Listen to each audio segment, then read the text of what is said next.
On this week's episode of Plastic Surgery Uncensored, we're going to be doing a repost. We're going to be reposting our episode on the dangers of BBL. Unfortunately, this time last year, I had a post talking about the innumerable deaths due to this procedure. And sadly, this time, 1 year later, we still have many innocent women who are dying from this procedure. As most recently as a Jackie O, who we are not sure as to why she died, but there is some thought that it may have been due to the BBL or Brazilian butt lift. If you're contemplating or anticipating this procedure, I highly suggest you tune in and listen to my thoughts so that you're fully informed before you go ahead and take the plunge. Welcome to another episode of Plastic Surgery Uncensored. I'm your host, Dr. Roddy Raban, and today we're going to be talking about BBLs. What a hot topic. It's always a hot topic. But it's a hot topic today because of deaths and legislation. And so, as everyone knows, I'm not a huge fan of BBLs. I have my reasons, which I'll elaborate on again today. And BBLs are in the news because of deaths in Florida. So we're going to have a chat about new legislature. And Maria, my fantastic producer, will be joining me. Hi, Maria. Hi there. So the topic is BBLs, which is like always interesting. People want it, people hate it, people can't figure out why they're doing it. It's all over the place. So South Florida is like the mecca of BBLs, Florida in general, but South Florida. And it's basically the epicenter of where everyone flies to, or one of the places that people fly to or go to get BBLs done. And as such, when a certain area has a high volume of a surgery done, it also highlights its complications. So there's been 19 deaths of healthy young women in 5 years in South Florida. 8 deaths in 2021 alone. First question is, why are people dying? So the reason people die of this procedure and why it's considered the deadliest procedure in cosmetic surgery in decades is because when you borrow the fat, prepare the fat, re-inject the fat into the buttock area, if your surgeon is not super careful, that fat that's being injected can be injected into some of the very large caliber veins in that area, because that area has big size vessels. And that fat goes into those vessels, shoots up into your lungs, and then causes an embolus or an emboli known as a fat emboli. So it is equivalent to a blood clot that goes and causes a pulmonary embolus that we traditionally know as a PE, except instead of blood, it's fat. And this is well documented. It's been known for a very long time. And in 2019, a huge mandate was placed across the globe, to be honest with you, because people in Brazil, people in Venezuela, I mean, this is a global phenomenon. Across the globe, it was understood that you should no longer inject fat into the muscle. So what happened was that you're injecting fat into the area above the muscle, the soft tissue area, and then people were injecting fat into the muscle because anytime you put fat in the muscle, it's likely to take. But a lot of the large vessels are located inside the muscle and was a much higher risk of dying. So despite that, whatever you want to call it, I don't want to say it's a recommendation or requirement, the rate of deaths in Florida has still been on the rise. So much so that very recently, the Board of Medicine, the Florida Board of Medicine, placed an emergency order. So what is it that the Board of Florida has implemented to stop this cascade of deaths?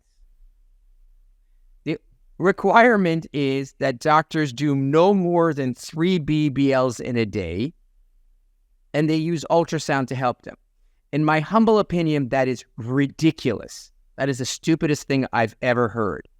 But is it being implied that they're doing too many, therefore that's why they're tired and that's why they're screwing up? Exactly. So because there was this one particular case study of these women that have died, one of them was this doctor who had done 7, count them, 7 BBLs in a day. And this poor 33-year-old girl who died was his last case of the day. And he started her surgery at 8 p.m. and had started his day at 6 a.m. So, of course, in that particular instance, that's insane and that's crazy and should not have happened. But that's not, in my opinion, the main reason why all these people are dying. And so I think it's kind of the craziest, let's say people are here, perfect example. People are dying of drunk driving and then all of a sudden the government says that you can't drive you only can drive a 4-door car when you had drinks, because a 2-door car is likely to be a sports car, which is likely to cause you to drive faster, which is like, what? Why not say don't drink alcohol? Right. So there's much bigger fish to fry than the number of these you do in a day. So I don't know. I, in general, am not a fan of the surgery. So let me explain to you why I'm not a fan of surgery. It doesn't mean that I won't perform it. It just means I seldom perform it, and I only perform it if I think someone is an ideal candidate. So the reason is this. The basic principle of a BBL is you do 360 lipo, aka I liposuction every square inch of your body, arms, upper back, bra fat, lower back, stomach, inner thighs, outer thighs, whatever. The reason I do the 360 lipo is because I need a shit ton of fat in order to insert the butt in order to make a visible difference. So I know everyone who's sitting at home who can't wait to get a BBL is going, and what seems to be wrong with that? That's a win-win. I get to liposuction my body and I get to use the fat in the area that I needed. High five. Well, the idea is you're stealing from Paul to pay Peter. So Peter is wealthy, Peter is rich, and now Paul is poor as shit. So the problem I have is because the buttock region is quite large, unlike, let's say, your lips, in order to make a volumetric difference, in order for you to go, wow, that looks so much better, you need to fill the butt with a lot of fat. So let's go through this. You have 2 of them, 2 buttocks. You need several hundred cc's in each buttock to even see it visually. You need 2 to 3 cc's in a lip for you to look like a duck, and you need hundreds of cc's in the butt to see any difference.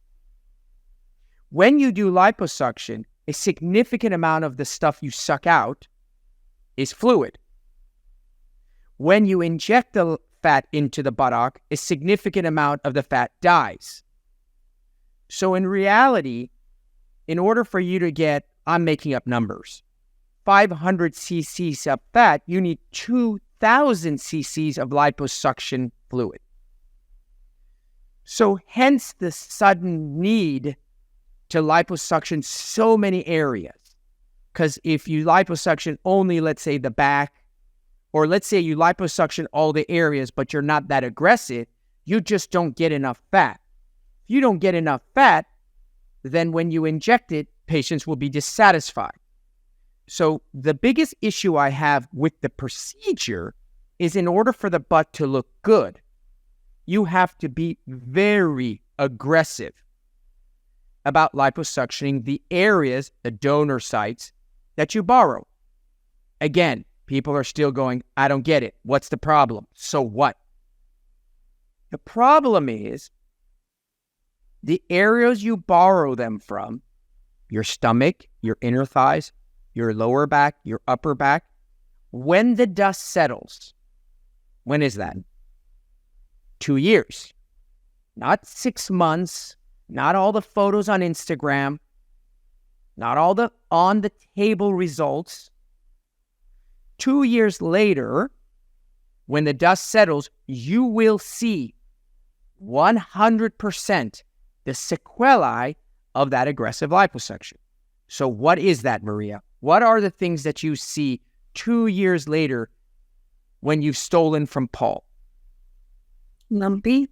You're going to see a shit ton of lumpy, bumpy irregularities, dents, divots, contour irregularities. And then the other one, loose skin. Oh, loose skin from the area that you took out the fat.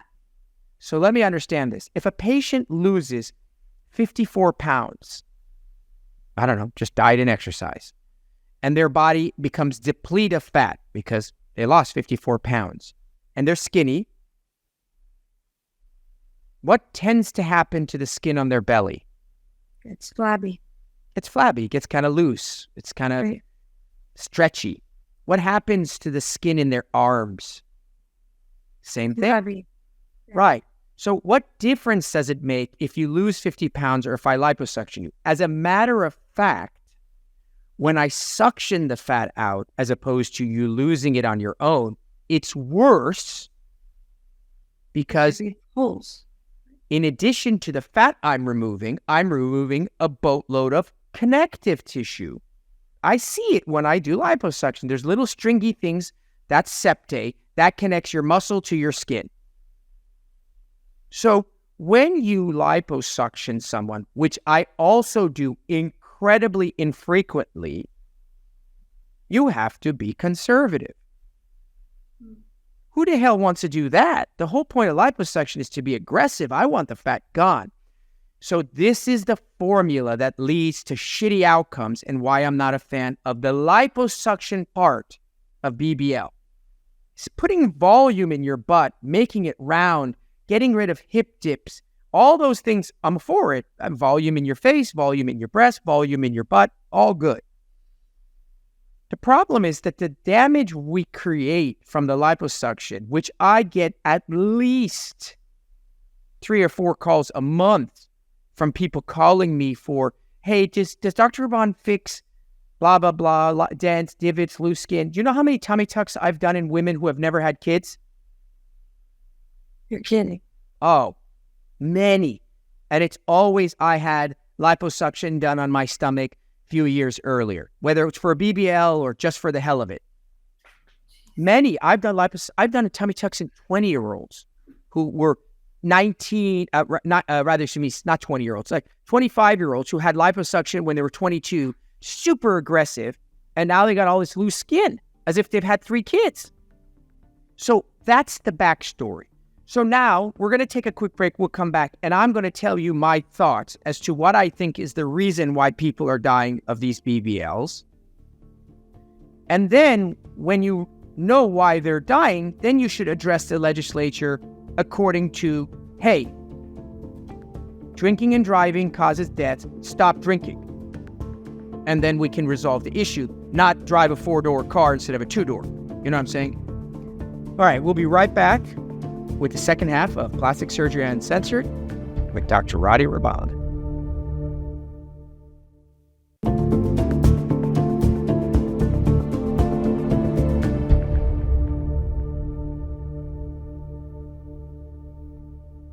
All right, welcome back to the second half of Plastic Surgery Uncensored, and I'm on my BBL liposuction rant with Maria. I want you to know, I live in Miami, and there isn't a shopping center or an office complex where you do not see cosmetic procedure, BBL.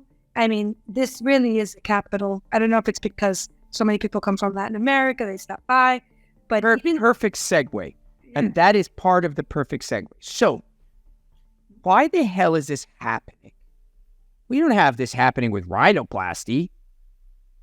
We didn't have this happening in the 90s with breast dogs. People weren't dying left, right, and center. So, the reason why this is a true crisis, I mean, I'm talking about, what are the numbers here? 19 deaths in 5 years, 8 deaths in 2021.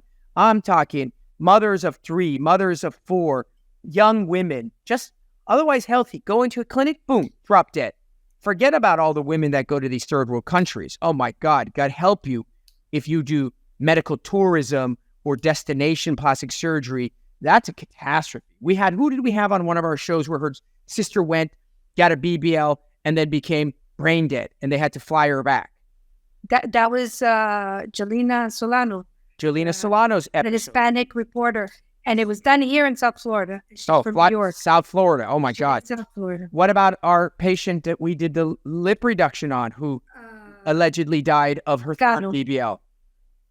Jocelyn Cano. Right. So, The Latina, the Mexican Kim Kardashian. right. So this is a true crisis. So number one is you have a procedure that inherently, just by the mechanics of the surgery, is deadly. In other words, for you to die of a rhinoplasty, you just have to bleed for hours upon hours. Otherwise, in and of itself, it's not deadly. But because you're shoving fat into the butt and you're putting it in an area with a lot of vessels, it can cause death. The reason it caused death, in my opinion, is that people are pushing the envelope of filling in the butt with so much fat because bigger is better, right? So Right. as a surgeon, if I want my patients to be happy and I want great results, I'm going to so-called push the envelope. And it turns out that the higher the pressure, just think about this, the higher the pressure in the butt, the more likely the fat is to go into the vessels, right? Imagine a balloon that's fully inflated versus one that's semi-deflated. Right. So the procedure is deadly. Secondly, it is being incredibly over-promoted and popularized on social media. So the desire, the hunger, the want for it is so much greater than any other procedure we've ever had. And wouldn't you think that almost it's like a body dysmorphia because you see these little waists, these big butts, and I'll tell you why. They keep doing it. I'll tell you why. No, I'll tell you why. Because rhinoplasty isn't linked directly to sexuality. Eyelids are not linked directly to sexuality. So, like other procedures, when you get too much done, you look weird and you're ostracized, right? People will come up to the cat woman and be like, oh my God, you look so sexy. Will you go out with me? Yeah. But there is a subworld, a sex world, a OnlyFans world, a world where a girl who's otherwise just so-called quote-unquote ordinary, by massively inflating her butt, creating this weird anime, bizarre appearance that by all standards, if it was her nose or her ear, would be ostracized, now has a massive following of Instagram followers and OnlyFans people paying her money. It's monetized, whereas other abnormalities don't get monetized. That is wherein lies the problem. So here I am. If you notice, a lot of these women that are dying are lower socioeconomic. So this is the mix. If you look, this is all part of the mix. So here you have a procedure that's potentially deadly. You have all these young girls, Latinos, African Americans, Dominicans, and all these in which the culture promotes its body image. I had a black, an African American, right? Now listen, which is part of the culture because, listen, if you're from, I don't know, Germany, you're just not well endowed usually. Yes. But if you're from Brazil, just genetically, you are. So I had an African American patient come to me, totally normal, and she was telling me that as a normally full-figured African, that she's not good enough in terms of her figure in the African American culture. Like there is a sort of pressure within each subculture for, and I was like shocked. I was like, what do you mean? You're really full figure. She's like, yeah, but not by today's standards. So here you have deadly procedure, culture plus monetization. You take these young girls who can bypass school, college, regular, normal routes, and then it creates the perfect storm. So they must have the procedure, must. They don't have the money to do it at a super reputable guy, some guy that has well-trained, well-educated, super pedigree, etc. There are pop-up clinics left, right, and center where there are a ton of cosmetic surgeons, these sort of fly-by-night procedural people, OBGYNs, emergency medicine guys, dermatologists, providing inexpensive, high-volume procedures. Again, inexpensive, aka affordable to the average person who must have the procedure right this weekend. And I do a lot of them, and I make money. So instead of doing a normal 2-3 cases a day, I'm doing 8 cases a day at super low prices in order to make the same as somebody else, and I just churn them and burn them. So do you see how this is a perfect storm for these deaths? And the funny thing is that they're doing it because of vanity, and at the end, they wind up losing their lives and leaving their children orphaned, their husbands or it's catastrophic. But again, it's like vaping. They market to young adults. It's like prostitution to young women. It's these things where we as a society have to step in and help. So we can, of course, naturally, whose fault is it? I mean, no one forced you to go and get the procedure done in a strip mall. Right. But at the same time, literally, that's where they're at. No, well, yeah, of course. An office building. But I know you said that it's not good to do it there because in an emergency, you have to call 911 to go take them to the hospital instead of having the hospital right there. So when a legislature is put into effect, when laws are brought into effect, we shouldn't be limiting how many of these. We should be limiting who's doing them. How many alcoholic beverages are you having is directly correlated to how drunk you are. Who's doing these procedures? How well they're trained? What is their academic requirements? In order to do this procedure, you need 1,000 man-hours and a certificate by the American board, blah, blah, blah. And then if a patient wants to get it done, they need to show you the certificate. Then I can say, I am adequately trained by a larger organization that says that if you've done 1,000 hours, I'm making up a number. I've done 50 of these supervised. The likelihood that I'm going to do some shortcut, crappy ass surgery is much less. So it frustrates me because it's so silly, this stupid requirement. No more than 3. So instead of killing 7 people that day, they're only going to kill 3. Don't get me wrong. It's not that board-certified plastic surgeons aren't killing patients. As a matter of fact, if I'm not mistaken, the guy that did 7 in a day was a board-certified plastic surgeon. So by They're getting greedy. By no means would I suggest that it's all, we're the best board-certified surgeons, yada, yada, yada, and everybody else is shit. No, there's a lot of terrible board-certified plastic surgeons. It's just statistically less. And when there's a procedure that is as deadly as this one, people should get extra training. That's it. Simple. Just get extra training. At any rate, it's one of those pet peeve frustration things. And then the irony of all this, Kim Kardashian and those individuals are reversing it. Yeah. That's the other thing I wanted to tell you. It's just insane. Yeah. Well, I've heard things that it's not naturally being reversed, but well, you can't. What do you mean naturally be reversed? I just stuck, 1,000 cc's of fat in my butt. It doesn't just go away. I got to suction it out. I got to get it out. Well, but if they lose weight, it doesn't matter if you lose weight. It'll hang, right? No. In general, it's almost impossible to reverse without some deformity. So I put a breast implant in a woman. She gets 800 cc's of implant. She then calls and says, you know what? I'm over it. I'm out of this stage. I don't like the way this looks. No problem. I go and remove that breast implant. What does her breast skin look like? It's sagging. So it's not that simple. Yes, remember, in clothes and Spanx and I mean, garments, and, the Kardashians are well known to have amazing undergarments, right? Like, what did she go to the Met Gala? And she looked like, what was that? What's her name?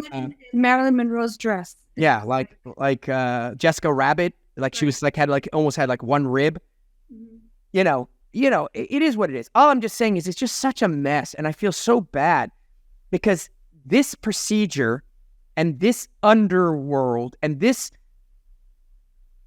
crossing between sexuality, plastic surgery, it's gotten really messy. And the crosshairs are these poor people that are dying. And, you can do BBLs. I think it's a great procedure. I think if it's done tastefully in the right patient and done judiciously, sure. Why not? It's a procedure. It's just being so, the volume is cranked up. Instead of listening to the music at 6 decibels, you're listening to music at 10 decibels. So, at any rate, and people like the Kardashians are an influence. Well, they're an influence.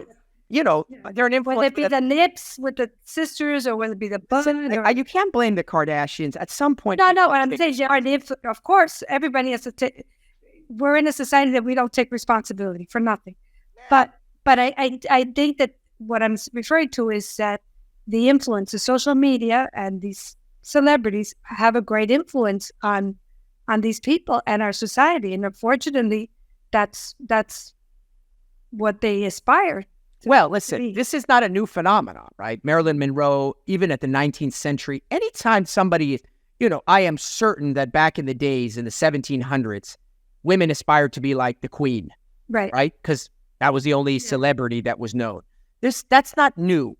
What's new is that instead of seeing a picture of Marilyn Monroe in a movie, you see 7,444 manipulated, morphed, photoshopped images of not real women, and then your brain is turned into mush, and you think, oh my God, I have to look like this, I don't look like that, men like this, blah, blah, blah, and all of a sudden you go and get this thing done in a mall. Yeah. Anyway, just be careful. That's just the bottom line. I don't think this particular, I don't think there's any legislation coming down the pipe that's going to protect the patient. Just know that. At the end of the day... Which is sad. It should be. But there isn't. And I don't see it coming anytime soon. Definitely, if this is any indication, this is a joke. So it's going to be a long time before you can rely on Big Brother to help you. And you need to be really careful. And this is a really vulnerable area where people are getting harmed every day. Yeah. All right, Maria.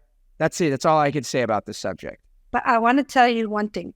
Before we go, just like the subject with the BBL, this podcast helps a lot of people, gives some clarity and understanding of procedures.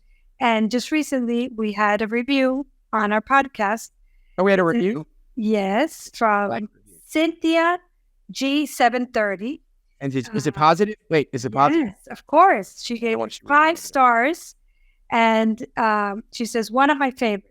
Dr. Raban is amazing. I feel like he speaks in such an approachable and honest way. I love all the topics when I'm interested in doing that surgery or not. He provides valuable info on questions to ask and things to consider. I love how much info I get from this podcast and constantly recommend it. You should listen before considering any type of procedure so you understand what to ask and think about. And that's the whole point of this podcast, right? It's amazing what my mom can write. I don't think it was your mom, but that's fine. Yeah. No, I'm so happy. As you know, we do this in order for people to learn. You take time on your weekends. I take time on my weekends. We do this out of joy and passion.